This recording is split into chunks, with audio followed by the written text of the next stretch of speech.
Hare Krishna. So another talk which doesn't have a title, but maybe I'll give the talk and think of the title afterwards. Vande Guru Pada Dvandvam Vanmanaschita Gocharam Shveta Rakta Prabhavinam Shiva Shaktyatmakam Param. So I'll start with a verse from the Bhagavad Gita. Not one that I know off by heart or I've learnt before, but it's from the 6th chapter, text number 8. Jnana Vijnana Triptatma Kutasto Vichyatendriyaha Yukta Ityukchate Yogi Samaloshrasma Kanchanaha. A person is said to be established in self-realization and is called a yogi or mystic when he is fully satisfied by virtue of acquired knowledge and realization. Such a person is situated in transcendence and is self-controlled. He sees everything, whether it be pebbles, stones, or gold, as the same.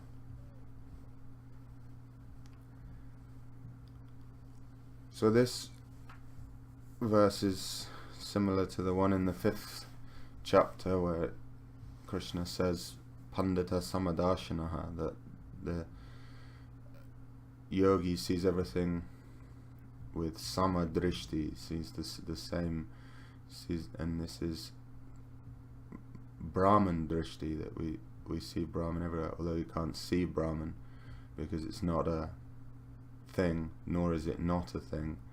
It is as it is. And it's very difficult. And the point worth mentioning is that the bliss of Brahmananda is millions of times more blissful than Indriya Anand, the bliss of the senses. But it is still only a small drop of water in a desert compared to the Anandam Buddhi Sagara, the Anand Ambudhi. Anand Ambudhi. The ocean, the reservoir of pleasure, Ram. This is one meaning of Ram, is the reservoir of all pleasure. So by swimming in the Anandambudhi of Krishna consciousness, we become extremely ecstatic. And yeah, ecstatic means standing outside of oneself, but this doesn't mean that we should have some false notion of being out of our minds.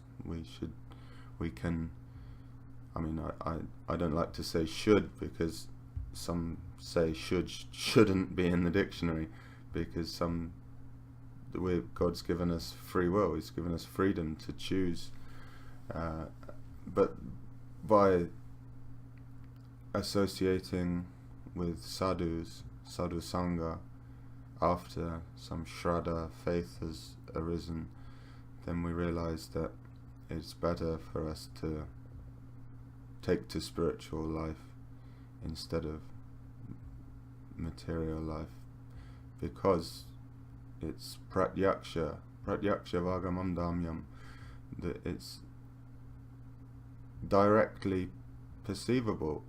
This is how it works in this scientific method that the West is so proud of, that you make your hypothesis, you have an idea, then you test it, method, and then you make a conclusion.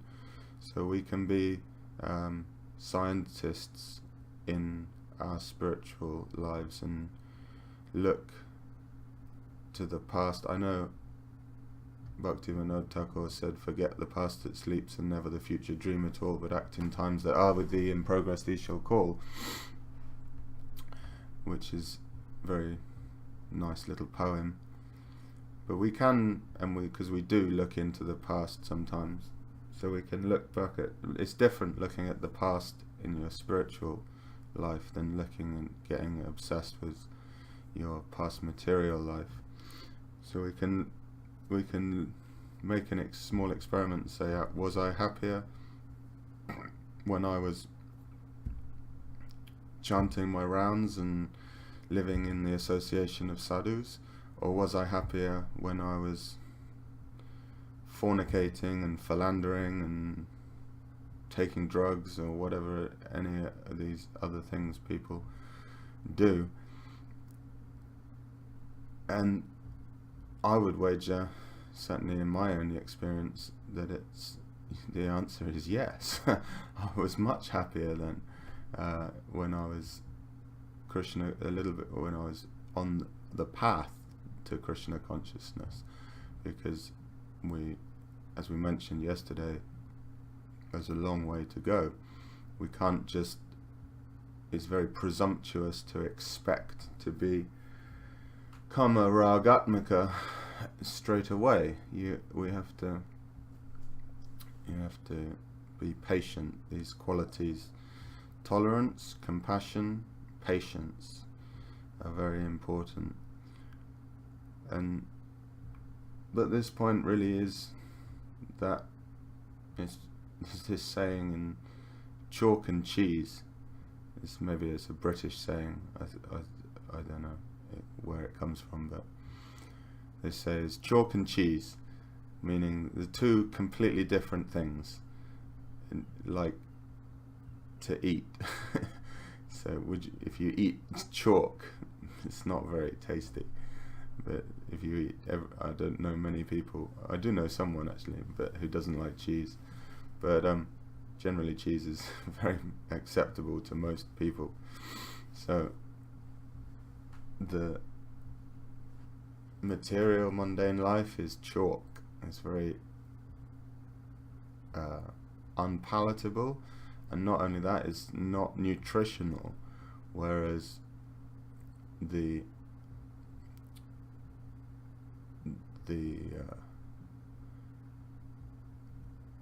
nourishment that we get from spiritual life is real. We can see, like, when even doing Harinam Sankirtan in the street, there's lots of meat-eating mlechas around, but they still, their heads turn, and they when they see the devotees, because there's this lavanya, this opulence and beauty of the devotees that we mentioned the other day, how following Vaidhi Bhakti gives you this opulence, but it's very close. It's like Madhurya Audarya, in the Audarya Leela of Chaitanya Mahaprabhu.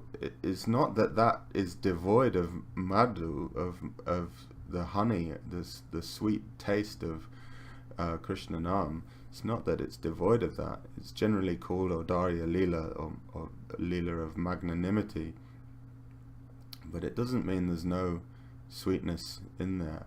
Although it is said how it can be the case that some devotees may not be right for them to be in the movement with a shaved head and a shikha and out on the streets or in the temple. You can take the example of George Harrison, who was very favourable and very keen to join the movement in the beginning, but Srila Prabhupada didn't say to him that you must do that. He said you can be a plain clothes devotee, and he was, and inspired literally millions of people to Krishna consciousness. George Harrison, Bhakta Prabhu ki jai. Well, who knows where he is now? Somewhere auspicious, I hope, I expect. So Jnana Vijnana Triptatma. So there's the difference between Jnana and Vijnana, realized knowledge. So when we take the rasayana of Krishna Nam, then the Gyan that we have will become Vigyan. It will help us realize that during our chanting, Vidyavadu Jivanam, the chanting will produce Vidya, and there's a bit of a difference between Gyan and Vidya, undoubtedly, but you can kind of catch the drift of what I'm saying, hopefully, that the transcendental knowledge will come by chanting the Hare Krishna Maha Mantra. And this, so what is rasayana is a thing in India they give when some people are very ill. If they're fortunate, then they get some medicine called rasayana, which literally can bring the most potent rasayanas. They say, I've seen in Vrindavan they have these medicines with gold leaf and silver leaf in them, and different decoctions and tinctures which people make for the benefit of bringing health. So health is very important, but rasayana, it's got the word ras, and this is what really everyone is after, is rasa, or flavor. And when by the mercy of the Lord we can reach the stage of ruchi and have a taste for chanting Hare Krishna, Krishna Krishna, Hare Hare, Hare Ram, Ram Ram, Hare Hare, then we'll taste the ras in the mantra, and we'll progress from tasting the rasa of Nam to the rasa of Krishna's form and his qualities, guna and lila. And this is a misconception which our dearly beloved Mahanidhi Swami has mentioned before, about thinking of the lila while you're chanting, because some people, it's said that we should cry. Prabhupada said we should cry for Krishna like a baby cries for his mother in our chanting, and this is valid, but Prabhupada also wanted us to take to the internal process, or the internal meditation and process of ascending to realization of the Siddhadeha, and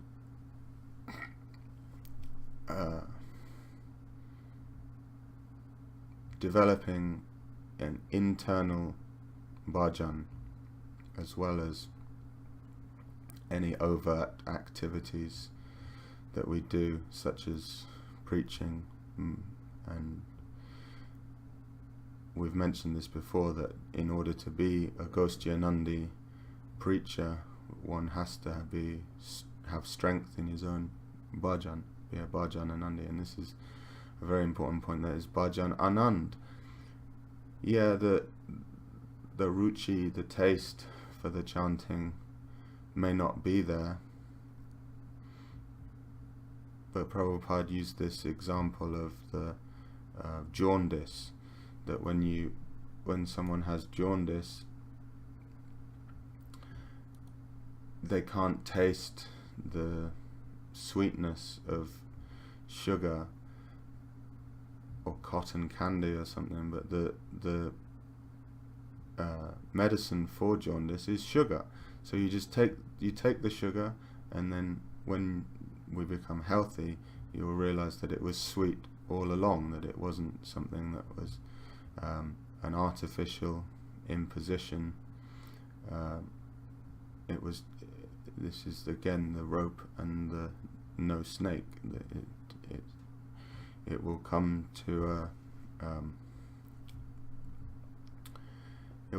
you may come to a realization, but even this realization isn't quite the right word, because what is real is always real, and what is not real is always not real. Like light and dark, the light is all existing. The darkness is just the absence of light. But I don't really want to go into all that. So the basic point that we were making about spiritual life and material life is that one is chalk and the other is cheese. And I know which I'd rather eat. Material life is really very paltry.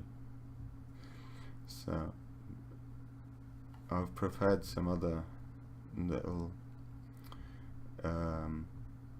instances of the Veda base here, which we can look at. Vande tam Srimad Advaita Charyam Adbhuta Cheshtitam Yasya Prasadad Agnyopi Tat Swarupam Narupayet. I offer my respectful obeisances to Sri Advaita Acharya, whose activities are all wonderful. By his mercy, even a foolish person can describe his characteristics. So that's good to know, because I'm a foolish person. but by this verse, it means I should be able to describe something of his characteristics, because we just had a few days ago Advaita Avirbhav, the birthday of Sri Advaita Acharya, and he's a very important member of the Pancha Tattva and this Audarya Leela of Gauranga Mahaprabhu, and he is considered a joint incarnation of Mahavishnu and Sadashiva, Shiva and Vishnu.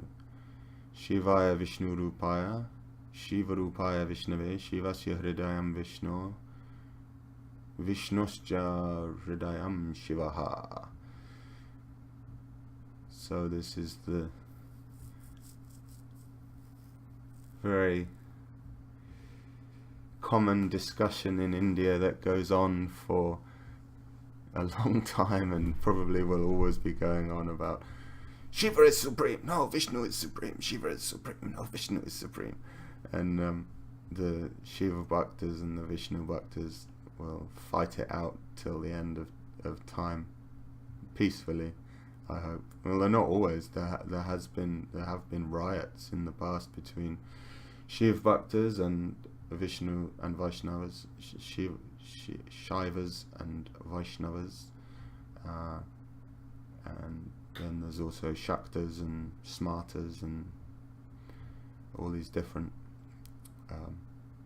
members of different sampradayas. But a little bit, well, not a little bit, I do believe in some aspect of unity and diversity. Hindu unity in diversity, and that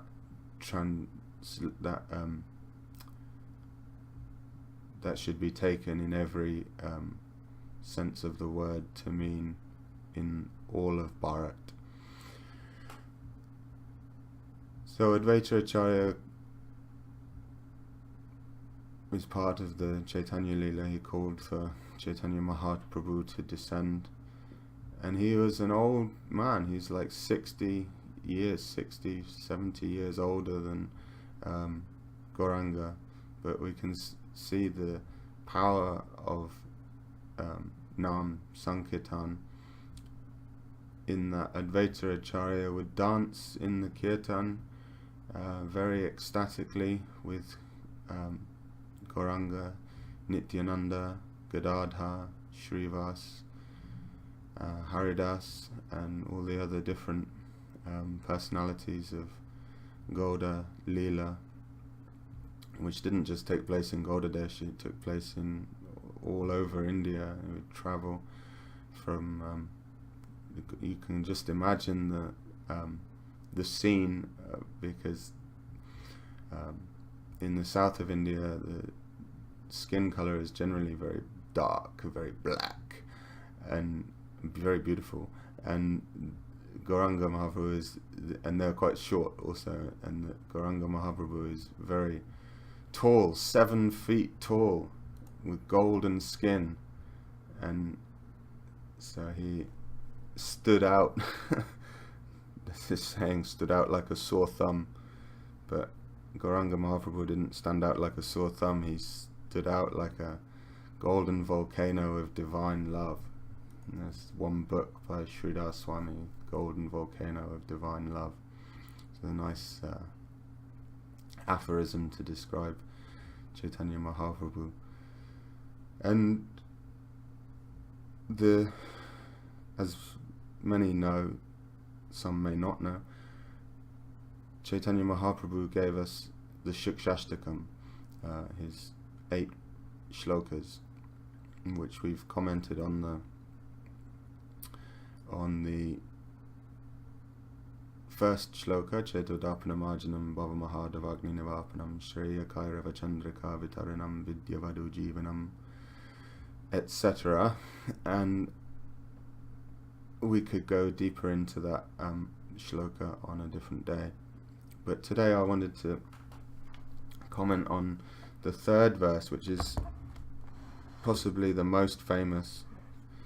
I think it was Haridas Thakur said one should wear this shloka round like a garland round one's neck, or somebody said that.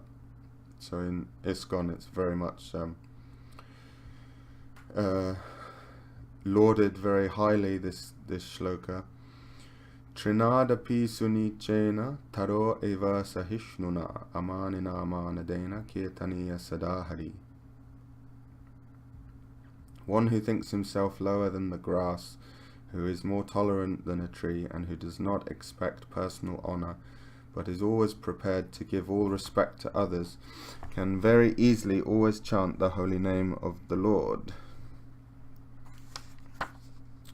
So this verse relates to the platform of Nishta, which is steadiness in our spiritual life, in our bhajan. Shraddha, Sadhusanga, Bhajana Kriya, Anartha Nivriti. But Anartha Nivriti goes on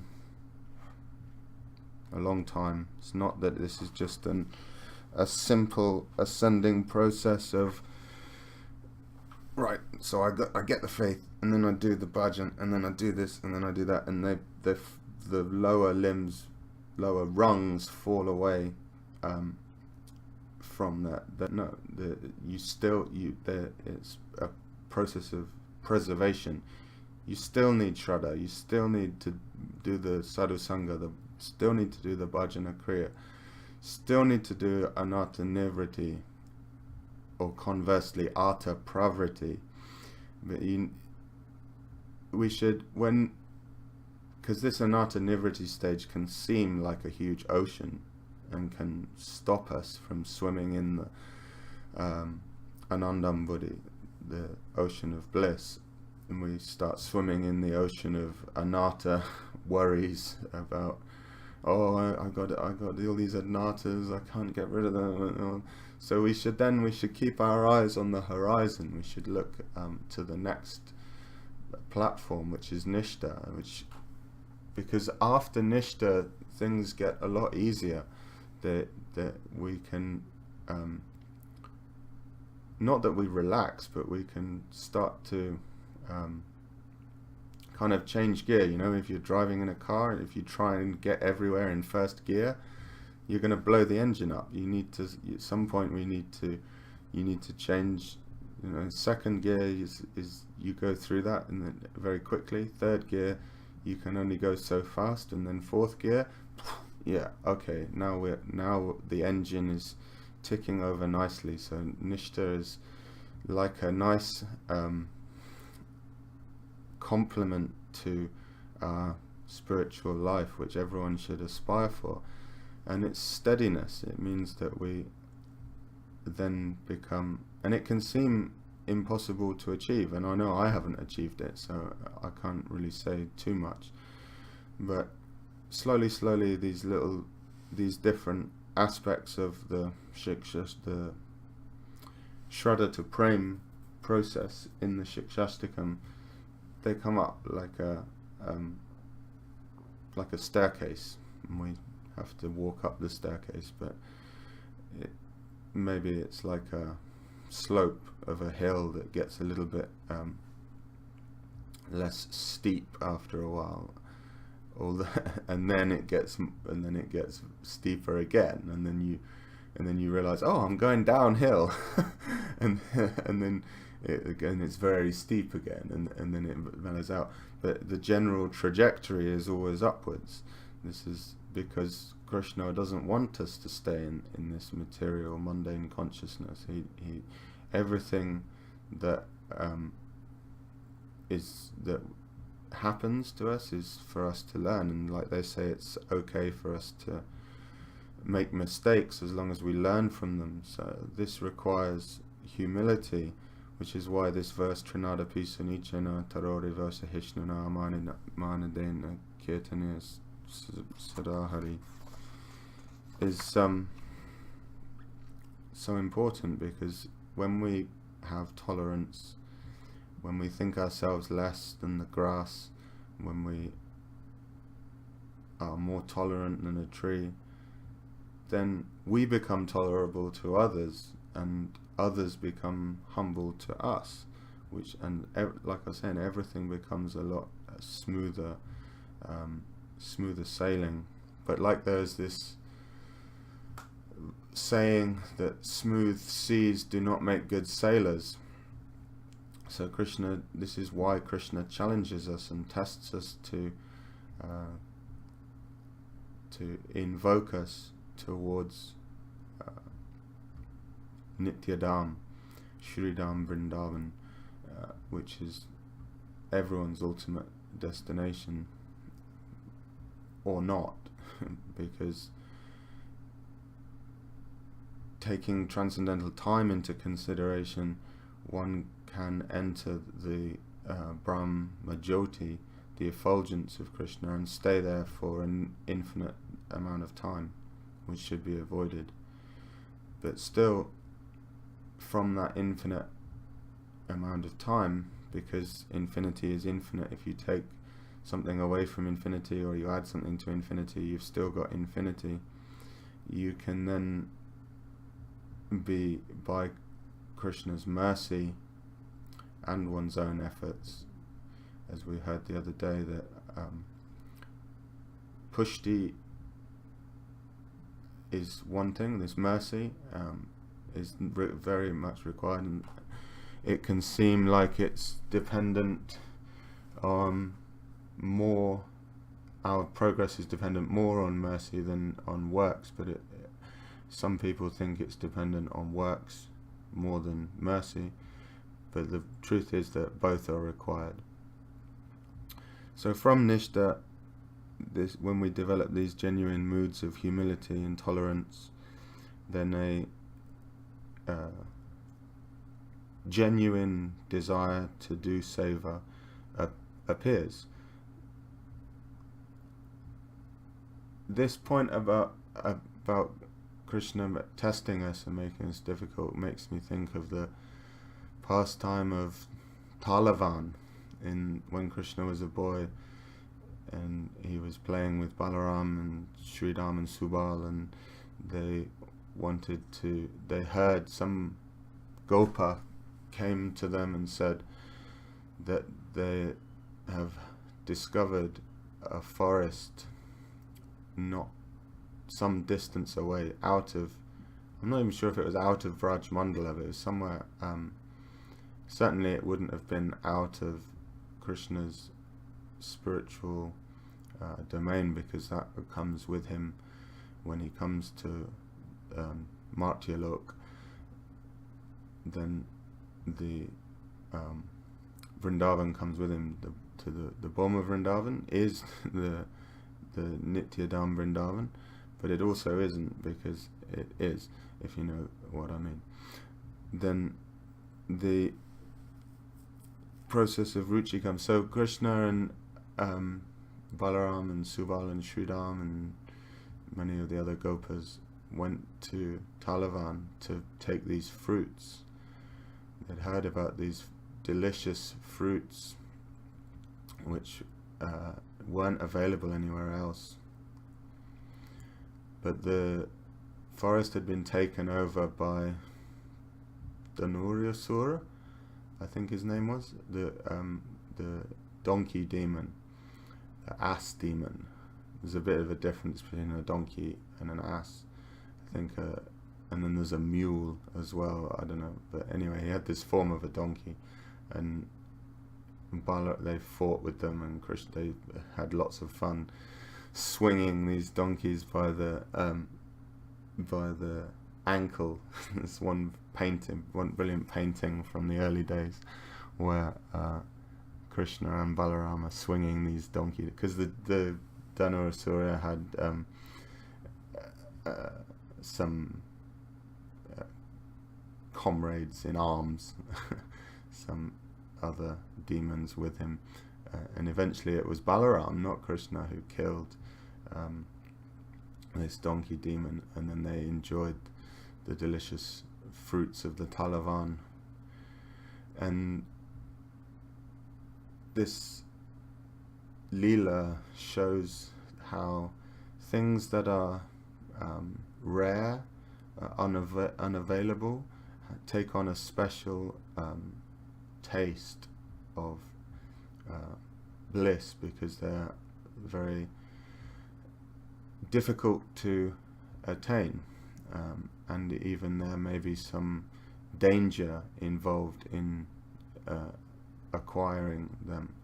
So Krishna enjoys this flavor. It doesn't mean that we should do illegal things, because we should be very committed to dharma and not perform adharma. But we can learn that in the process of spiritual life, sometimes we'll hear things which discourage us from relishing them. Like it's said, lots of people say, just read Srila Prabhupada's books, just chant Hare Krishna, just go out and do Sankirtan or do your seva and don't enjoy it. Whereas we should enjoy it, because we should enjoy spiritual life, because it's very blissful. The point is to end all suffering. Klesh Agni, that kleshas get burnt in the fire of Bhakti Bhajan. So this Leela of the Talavan shows us that when we take a step towards Krishna, then the rules and regulations which should not be given up can be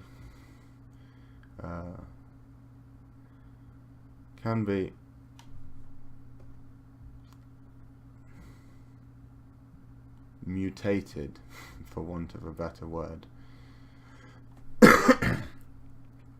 Yes, we should read all the books, and the qualification for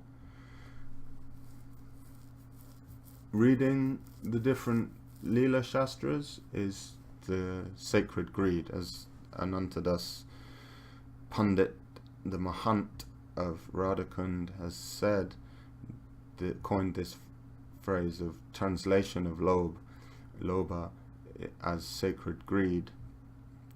With some degree of sacred greed, I'll read a little from my folio. Vrindadevi hid the flute in her bodice and followed Nandi Mukhi to the place where the gopis had assembled. Vrindadevi asked the gopis, "O friends, where are the king and queen of Vrindavan forest? I have a request to present before their lotus feet." The gopis replied, "They quarrelled and went to see Emperor Cupid. If your request is very confidential, you should go to them in Cupid's forest palace." Vrindadevi said, You are all equal to Srimati Radharani in your hearts, forms and lives, and therefore my request certainly cannot be kept secret from you. Indeed, because you are the intimate counsellor of Vrindavan's royal couple, I must first present my request to you." Understanding that divine couple had concluded their amorous pastimes, the eager gopis assembled at the now open doors, and peering into the garden where the divine couple was staying. When Lord Krishna began to dress himself, he was repeatedly checked by Radharani. He finally acceded to her demands, allowing her to hastily dress him as he dressed her. Using an unbroken lotus leaf as a palette, Lord Krishna painted many decorations on Srimati Radharani's face. He neatly tied her braids and then said, "Stand up, your friends are waiting outside." Radharani was ashamed to see her friends, and she wanted to run away like a thief. Krishna, his eyes blossoming wide with happiness, spoke many logical arguments to defeat her reluctance, and finally he took her by the hand and forcibly dragged her from the inner garden to the outer courtyard where the gopis were waiting. Radharani was shyly looking away. Lord Krishna's eyes were blossoming with happiness. The gopis were very happy to see Radha and Krishna, who were more dear to them than their own lives, standing before them. They at once gathered around their friend Radha and respectfully addressed her in the following words. "Where did you go when you left us? We searched for you, but could not find you anywhere. Where did you go with this insolent boy? This disappearance is not very auspicious for you. It will wreck your good reputation." When Srimati Radharani heard these crooked, joking words, she became overwhelmed with embarrassment. When she saw her lover Krishna hinting the details of their amorous pastimes to her friends, she became livid with anger. When her lover Krishna began to laugh out loud, Srimati Radharani knitted her eyebrows and unloosed vociferous, stuttered criticisms, pointing her moving forefinger at him. She then turned to her laughing gopi friends and spoke the following crooked words. "I wanted to return home, and you stopped me pulling at my garment and torturing me by hinting that I have gone to a secret rendezvous with this reprobate Krishna. Why must I tolerate your association? When I fled in fear of this maddened great snake who hotly pursued me, thirsting to touch me, my friends, the thorny creepers, the labyrinthine forest, and the mazes of red and white 100-petaled lotus flowers gave me protection." Kundalata then said, "O Radha, you speak the truth. You are not lying, for we can clearly see on Lord Krishna's body the marking left by your strenuous resistance to his advances. We can clearly see on Lord Krishna's body the marks of your friends, the thorny creepers, as well as the marks left by your own beautiful thorn-like nails as you struggled to protect yourself. These marks are all very wonderful. This debauchee Krishna, the paramour of many gopis, bears many moon-like scratches on his chest, and you carry these inauspicious marks also upon your breasts. This is certainly very wonderful. Please tell us the reason for this." This debauchee Krishna, the paramour of many gopis, always meditates on Chandravali Gopi within his heart, and you also seem to be intently meditating on the same Chandravali within your heart. This is certainly very wonderful. Please tell us the reason for this." At that moment, Kundalata turned to Lalita and said, "My saintly friend, I don't think you should believe this theory that the scratch marks on the bodies of Radha and Krishna were caused by the thorny bushes of Vrindavan. If this were so, then why are there no scratch marks at all on the bodies of the chaste gopis who fled in fear of the Supreme Personality of Godhead, who furiously chased them, yearning to catch and embrace them?" So, Hare Krishna, and I will try and make another video tomorrow. As they say on YouTube, if you have any comments, any grievances, any acknowledgements, please leave a comment below and I will respond as best I can. Hare Krishna.